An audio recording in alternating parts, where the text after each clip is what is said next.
Par contre, parlons de Marseille. Je sais que toi, c'est un sujet qui te tient à cœur pour le coup. On peut dire ça. Qu'est-ce que tu penses un peu du début de saison de Marseille?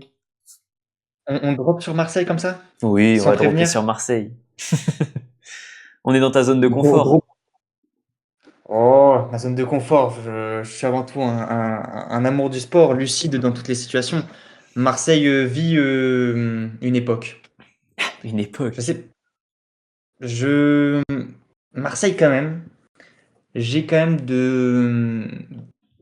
des, des, des grands encouragements. Voilà. On est sur de l'encouragement sportif parce que ce que propose Roberto De Zerbi est critiquable, surtout au bout de la 80e minute où je ne sais pas s'il perd son calepin ou si ses directeurs sportifs derrière, il y a un manque de communication. Il y a des joueurs qu'on n'a toujours pas vus au bout de la 70e, mais il dit, parce que je ne sais pas si tu as vu des matchs quand même, il arrive à nous faire rentrer des bougs à la 87e. Ouais, non, Ça, mais ça, c'est j'ai. franchement, sur FIFA, je faisais ça pour que mon pote, voilà, il puisse déstresser après son 4-0.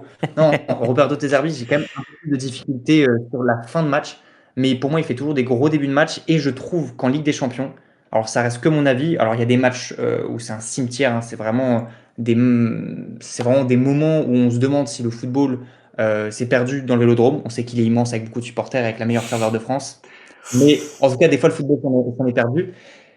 Juste contre le Sporting Lisbonne. On se prend 2 buts un peu coup sur coup et surtout qu'on se prend ce dernier but contré sur Pavard. Contre Lens, en fait, Pavard, il y a quand même une semaine, on perd en Ligue des Champions, on perd en Ligue 1 contre Lens, un adversaire primordial pour nous. Ça nous fait très très mal niveau classement. Pavard a décidé de se marier et après de faire sa pire saison. Alors je sais pas qu'est-ce qui est le mieux, s'il aurait dû faire sa pire saison et se marier. Moi, je suis pas quelqu'un de violent. Je demande juste un peu plus de respect à l'Olympique de Marseille. Hormis ça, il y a le match contre l'Atlanta Bergame qui me reste un peu entre la gorge quand même. Je sais pas si on mérite de gagner, mais je pense pas qu'on mérite de le perdre, surtout après la main.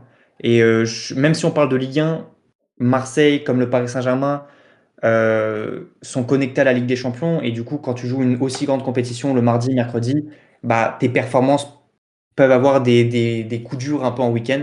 Et c'est ce qui s'est passé. Il y a eu quand même un ventre mou, malgré qu'après on puisse regagner. Et surtout qu'on perd 2-1 contre Angers, hein. C'est contre Angers qu'on perd encore une fois à la dernière seconde. Je sais pas qu'est-ce qui se passe à la dernière seconde. Manque de jus. Je sais pas, moi, en début de saison, on m'a parlé d'un effectif où il y avait 60 joueurs qui étaient capables de jouer 90 minutes. Là, à la fin, moi, j'ai 90 personnes à l'hôpital et j'ai deux personnes qui sont capables d'être alignées.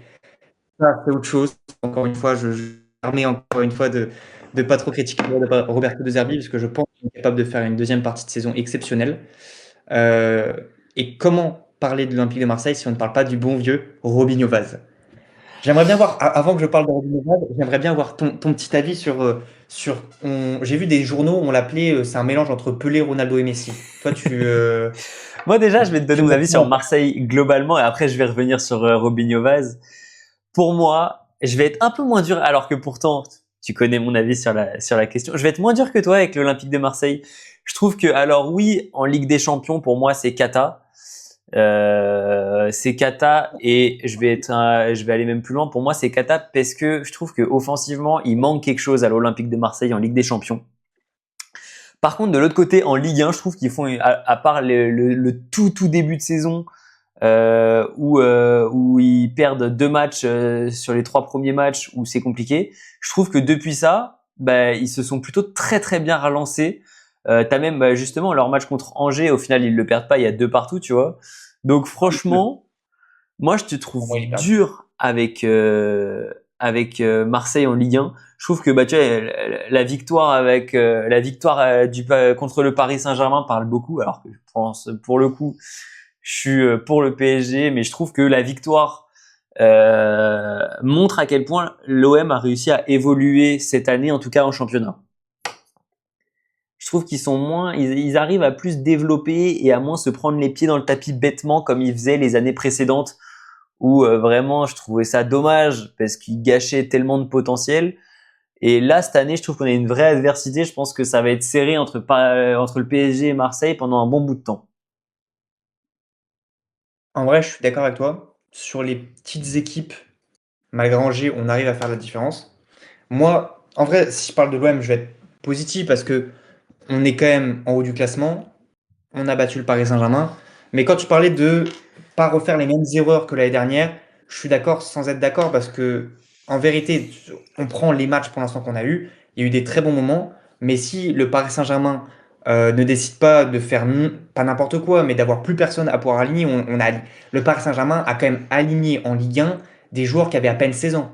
C'est-à-dire qu'ils sortaient de l'école, ils allaient faire le match de Youth League et le soir, Mbaye faisait son match de Ligue des Champions contre le FC Barcelone. C'est-à-dire que le Paris Saint-Germain, s'ils n'ont pas tout ça, je pense qu'ils seront beaucoup plus hauts parce que l'OM perd contre Lens, perd contre Rennes, perd contre Lyon. Encore une fois, à la dernière seconde, hein. Rennes, c'est Ludovic Blas. Lyon, c'est penalty à la 90e. Alors, sincèrement, pour être Marseillais, je vis un moment merveilleux jusqu'à la 80e et après, c'est vraiment un enfer. C'est un enfer total. Mais tu Mais vois, il y a après, quelqu'un dans il mon y a la chat bonne. qui dit un truc hyper pertinent, c'est que la différence entre l'année dernière et cette année, c'est que l'OM s'est acheté des défenseurs. Même si Pavard, il fait pas la saison de sa vie, je pense que c'est un vrai leader défensif et je pense qu'il fait du bien par rapport à un Balerdi qui, excuse-moi, je l'ai toujours trouvé à la rue et je trouve que c'est un défenseur catastrophique. Je trouve Attention, que, attention. Parle pas du Capi. Parle pas du Capi comme ça. non, mais je Attention, trouve que on dans les reste. grands matchs, il s'écroule souvent quand même.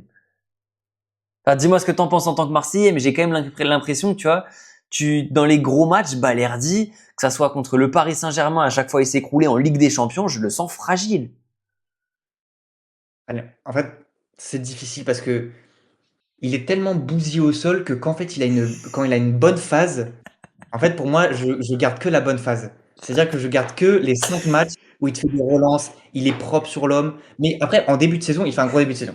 J'aime cette honnêteté. J'aime cette honnêteté. Oui, non, non, franchement, il fait pas un mauvais début de saison, mais je pense que Alors, justement, le fait d'être épaulé par Benjamin Pavard, qui lui a cette expérience-là, lui permet d'être au niveau, lui permet de se mettre au niveau de ses coéquipiers.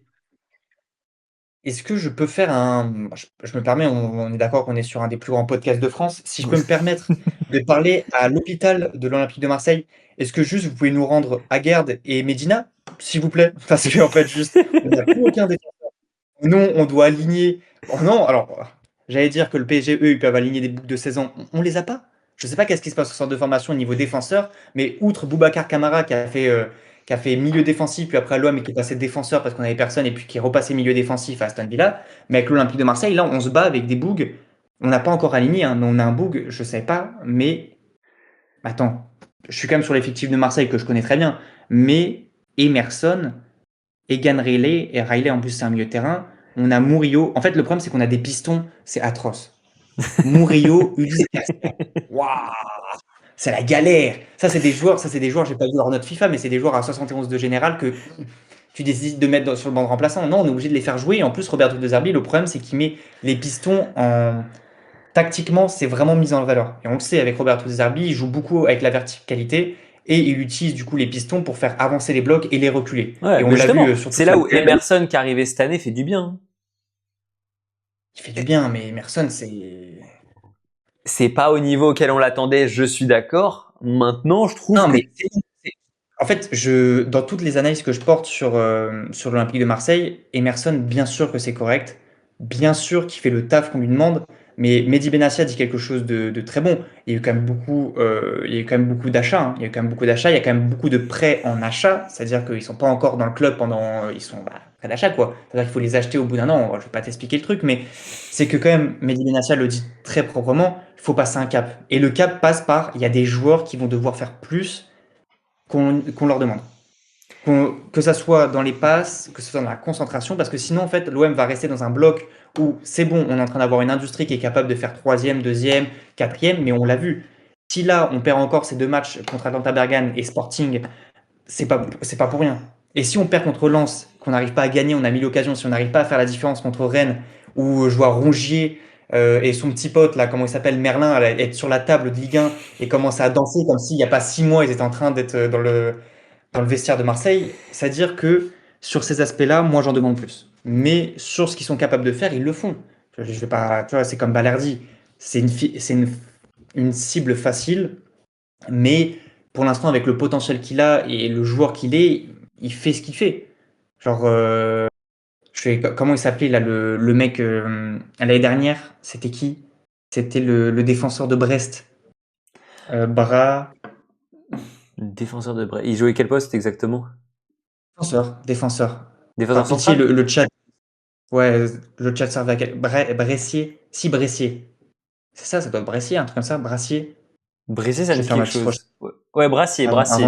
On te corrige dans le chat, c'est Brassier. Je m'excuse, mais le chat, je vous ai demandé 30 minutes à l'avance. Là, vous me donnez la réponse après que je dis Brassier très fortement. Attention, un, un- un peu de tout jeté à l'œil, doucement. Mais Doucement. oui, Brassier, lui, il avait un potentiel, on l'avait acheté, et il était vraiment, mais j'aime pas critiquer les joueurs, parce que je me dis, si un jour je les rencontre, je vais leur dire, ah ouais, bonjour, etc. Mais il était pas dans. Ah, il avait une petite maladie. Je pense qu'à la cantine, il devait un peu trop manger. Malheureusement, pour les appuis, c'était un peu trop court. Mais avec tout le respect, bien sûr, Brassier. Mais Non, mais voilà, bien c'est un sûr, peu mon avis toujours. sur Marseille. C'est dans le positif, et comme j'ai dit, on est sur le bon truc. Cette victoire 3-0 contre Brest me fait du bien. On peut les gagner 4-5-0, c'est pas un problème. On marque les buts. Devant, ça plante. Greenwood, ça plante. Pekshao en Ligue 1, Pek attention. Chao en Ligue 1, Euh, ouais, j'attends. Moi, pour l'instant, en Ligue hein, des Champions, c'est beau. En Ligue 1, je vois pas grand-chose. Est-ce que tu vois les edits sur TikTok où le son il s'arrête et il se répète? Tu vois, gauche, gauche, intérieur, hop là, gauche, gauche, intérieur. C'est-à-dire que c'est les défenseurs, moi je les comprends, hein. En vrai, je les comprends. Tu es contre Pek Chao, tu sais que tu vas te faire mélanger, mais tu mets quand même ton pied sur le côté droit. Il va pas passer. Il est dans une boucle interprète. Il fait que ça. Mais bon, Pek Chao, c'est quand même très très bon en Ligue des Champions. J'ai sauté sur le canapé, j'ai failli foudroyer mon appartement parce que quand même ces deux buts contre l'Ajax. Non, ça, Voilà. j'avoue que le match contre la, mais en toute honnêteté, tu vois, et en toute objectivité, moi, quand j'ai vu le match de l'Ajax, que pour le coup, je me suis dit que j'allais faire saigner mes petits yeux de supporter parisien en allant regarder un match de l'OM, et j'étais agréablement surpris, et je me suis dit, ah putain, ils sont peut-être sortis de leur spirale négative en Coupe d'Europe, et ils vont peut-être réussir à aller faire quelque chose. Et après, j'ai vu le Sporting, et après, j'ai vu l'Atalanta, et On parle de Marseille, je te parle du cœur. Tu sais très bien que dans toutes les vidéos que je fais, moi, c'est que de la neutralité. En live, on va dire en vidéo, je suis jamais subjectif, tu vois. Je suis oui, bah objectif. oui, Et est-ce que je vais pas te mentir, si au bout du 4-0 qu'on a mélangé l'Ajax, je me suis dit qu'on avait quelque chose à faire dans les huitièmes et quarts de finale de Ligue des Champions? Et franchement, je ne pensais pas être ce genre de Marseillais parce que, tu sais, normalement, on voit les vidéos des Marseillais qui gagnent contre Brest et qui disent c'est pour nous cette année. c'est Et contre exactement ce que l'Ajax, j'allais te dire. j'ai dit c'est pour nous cette année, au moins un quart ou un huitième. Et après, j'ai vu que l'Ajax s'en était pris 5 contre Francfort ou contre une équipe allemande. J'ai compris que l'Ajax cette année, Cruyff, il va commencer à dormir et se retourner dans sa tombe pour éviter de saigner des yeux. Et l'Ajax vont se prendre leur petite fessée. Mais voilà, pour l'instant, c'est ce que je pense de Marseille.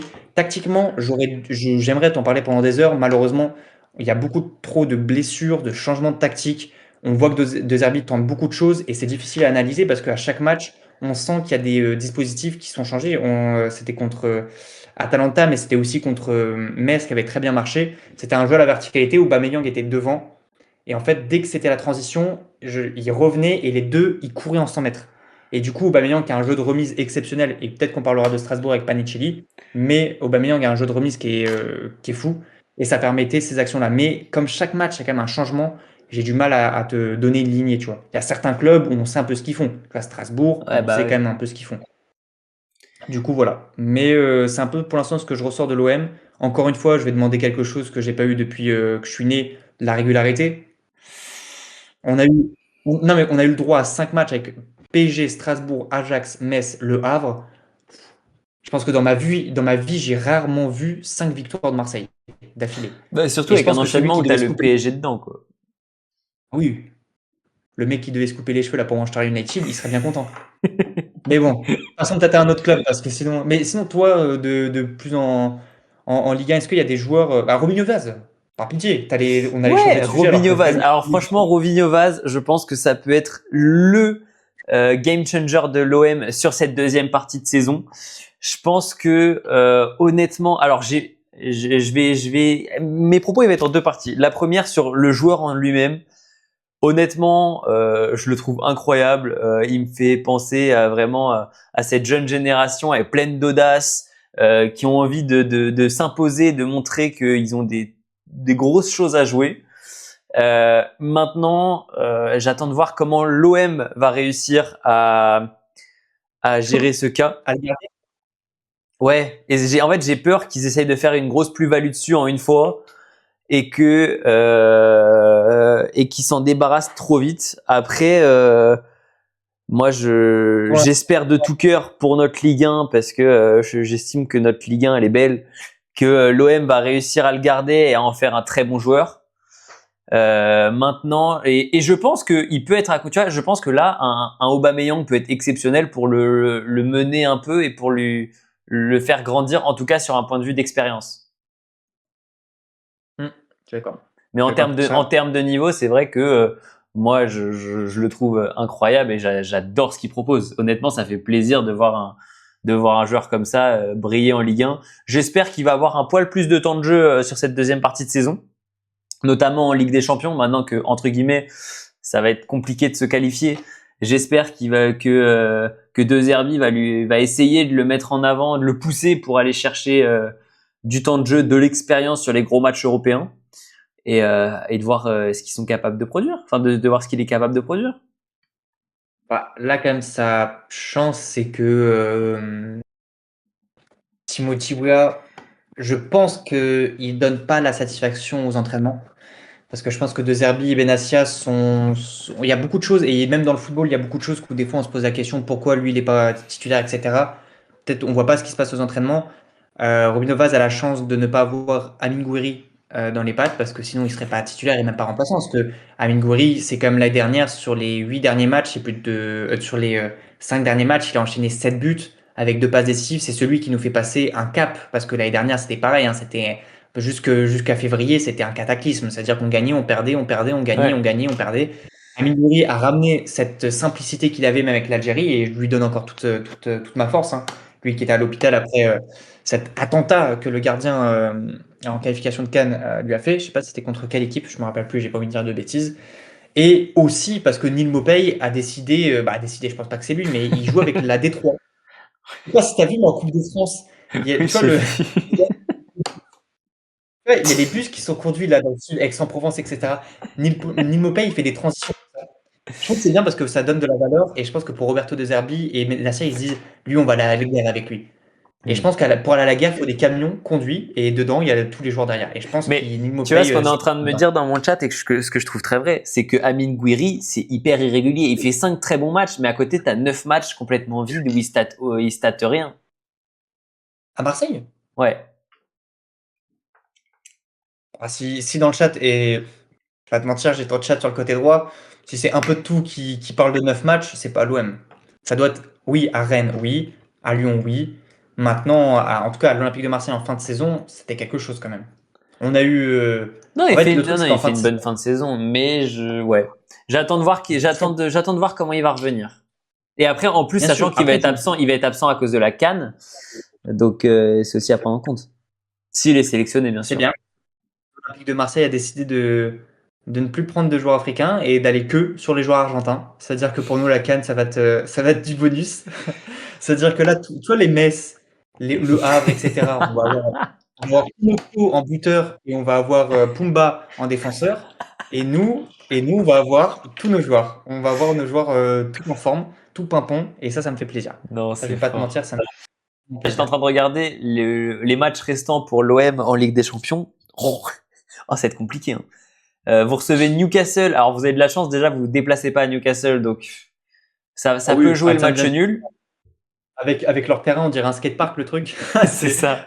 Non, Après, vous déplacez à l'Union Saint-Gilloise. Ça, pour moi, vous devez gagner ce match. Pour moi, si vous perdez ce match, c'est à la limite de la faute professionnelle.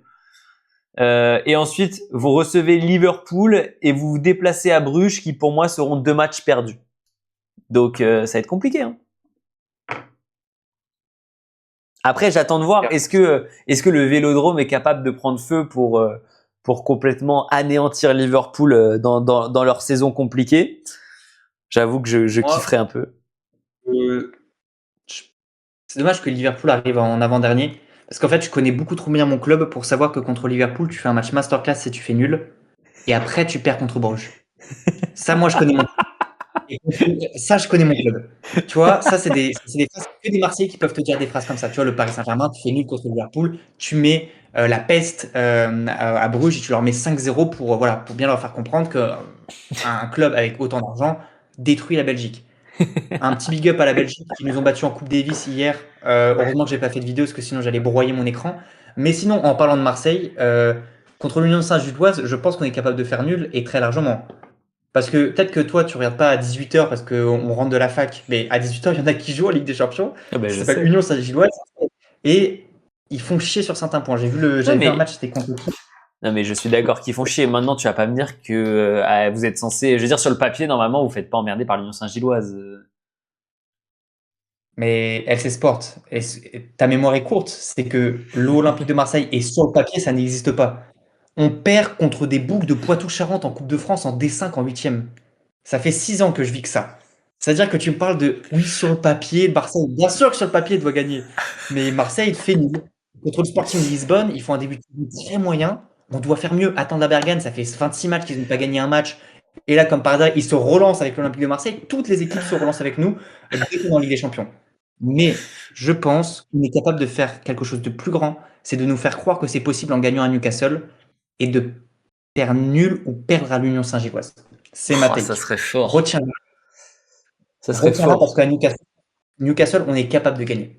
Parce que Newcastle à l'extérieur, et c'est surtout que les clubs anglais, se déplacer dans des endroits chauds parfois, ils ont un peu de mal.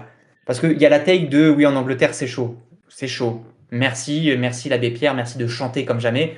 Nous, c'est juste qu'en France, c'est juste un brouhaha pendant 90 minutes. Il n'y a pas de chant au Vélodrome. Les droits au but et aux armes, etc., ça c'est en début de match, mais après, c'est un brouhaha. Et pour Newcastle, ils ont peut-être pas la 5G. Et du coup, en fait, quand ça nique les lignes. Mais je pense qu'on est capable de gagner contre Newcastle, c'est ma take. Ils jouent avec le cœur gilloise à l'image de Bruges. Ça Ouais, serait ouais, si tu as mais payé. ouais, mais Bruges pour le coup, on a vraiment une proposition dans le jeu qui est hyper intéressante. On a pu le voir contre le Barça. Bruges, c'est hyper intéressant dans le jeu, hein. Oui, je suis d'accord. Plus que ça, ils ont des vrais, Ils ont un vrai ils ont des vrais collectif, joueurs, ils ont quoi. un vrai plan de jeu, ils ont un très bon coach. Enfin, et moi, franchement, je suis allé par curiosité regarder des matchs de Bruges ou des résumés de matchs de Bruges, genre même en Ligue belge. Franchement, ça joue très bien et moi, tu vois, ça m'étonnerait pas que ça aille se qualifier et que ça passe un tour en Ligue des Champions, tu vois. Ça peut aller surprendre une équipe. Tu vois, un Bruges-Liverpool à Bruges, vu la forme de Liverpool actuelle, je suis pas sûr que Liverpool s'en sorte indemne. S'il te plaît. Non. Comment ça, ils s'en sortent pas indemnes? Non, mais Liverpool, je dis pas que Liverpool perd. Mais quand tu vois Liverpool, comment ils sont en galère pas possible en ce moment, bah un Bruges, tu vois, je pense que ça peut les embêter. Ils peuvent aller je chercher pense un que, match nul ou un truc comme ça.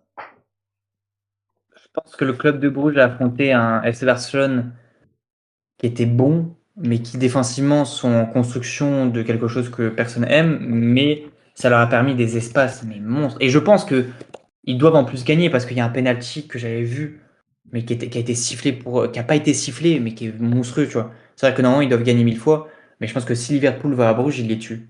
Les clubs anglais contre les petites équipes, je sais pas si tu as la vision, mais ils perdent rarement. Ils perdent rarement, Ouais, ça met des scores. Parce que physiquement, en fait, l'Angleterre, c'est trop au-dessus. C'est-à-dire qu'ils les prennent, ils les prennent. Et puis bon, Bruges, ah, ça perd contre Anderlecht ce week-end. T'as vu le c'est petit vrai. résumé? Parce que tu nous as dit que tu regardais les résumés de Bruges, mais tu les regardais, J'ai pas t'as regardé regardé ce le petit week-end. que. J'ai pas regardé ce week-end. Parce que oh, après, contre le Bayern de Munich, mais ils se prennent 4-0, quoi. Oui, non, ouais, d'accord. J'ai une take. Ils perdent 2-1 contre l'Atlanta Bergame. Ils ont perdu 2-1 contre l'Atlanta Bergame. Ouais, mais à l'Atalanta ou chez ou à Bruges? À l'Atalanta. Ouais, c'est encore différent, tu vois. Ouais, quand tu te déplaces, en plus, quand t'es un petit club, c'est encore différent, tu vois. Pour moi, il y a aussi Du cette coup, mesure-là. Tu vois, le Barça, c'était à Bruges. ouais, mais et du coup, est-ce que je dois vraiment avoir peur de Bruges ou c'est vraiment peut-être juste un mythe d'un Parisien qui veut juste notre chute? Pour moi, vous vous déplacez à Bruges. En tout cas, dernier match. Si votre qualification se joue sur ce match, je te l'annonce, Marseille se chie dessus et n'arrive pas à passer. Voilà, je te le dis. À Bruges, si votre qualification se joue sur le match contre Bruges, vous arrivez jamais à passer. Là-dessus. En fait, déjà, notre qualification se joue pour Bruges, c'est qu'on a fait le plus dur. C'est qu'on allait gagner contre Newcastle, on a gagné contre l'Union Saint-Gilloise et qu'on n'a pas fait de la merde contre Liverpool niveau scoring. Ouais. C'est-à-dire que si notre qualification se joue à Bruges, Bruges, ils seront déjà éliminés. Ils ont perdu tous leurs matchs. Ils ont fait un nul contre Barcelone. Bon, après, je dis Oui. ça, mais on a perdu tous nos matchs, on a gagné qu'un match. Mais franchement, franchement, je dois pas avoir peur d'eux. Je te le dis droit dans les yeux, je vais pas avoir peur de Bruges. Je vais te le vraiment souhaite, pas hein. avoir peur d'eux. Je te le souhaite, hein. Ils vont voir la déviation d'Aubameyang et Paixão qui va commencer à aller pour la première fois de sa vie sur le côté gauche. Ils vont rien comprendre. Je te jure qu'ils vont rien comprendre. Oh, Mais samba do Brasil. à la Belgique, il va avoir froid le con. Il va venir avec des mitaines, Paixão. J'espère pour vous, j'espère pour vous. Si vous avez apprécié cette vidéo, n'hésitez pas à lâcher un petit like, ça soutient énormément CTLC Sport avec Variété Sport.